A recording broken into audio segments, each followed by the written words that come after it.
on the head. You know, we found that the best defense against major unexpected failures is to fail often. And that's why, you know, the AWS CTO has said, hey, everything fails, including our own infrastructure. We need to be able to build for that.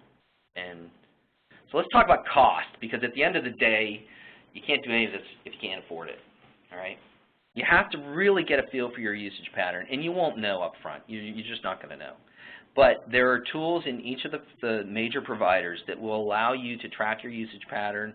They have advisor services that look at and say, hey, you know, you might be better off right now using this cost, you know, let's use a reserved instance instead of some other type of approach.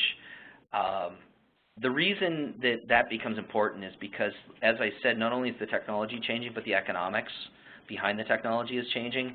And so everything from price wars to just the decreasing cost of particular infrastructure is changing the cost model. And so while you're building your infrastructure, the cost model is changing. And so you need to be able to track that. Spend time on the architecture. You know, we tend to go, okay, well, let's just mimic what we're doing now. It may be the perfect opportunity to say, let's do this differently.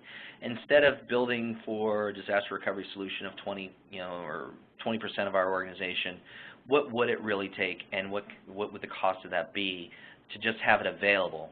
And then when it does go down, how much do we think we would need in the event that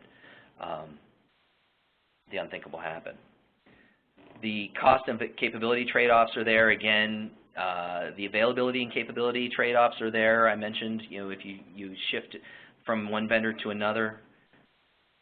And then that scaling in and scaling out. You want to save money, scale in and scale out. Get larger when you need to, and then when you don't need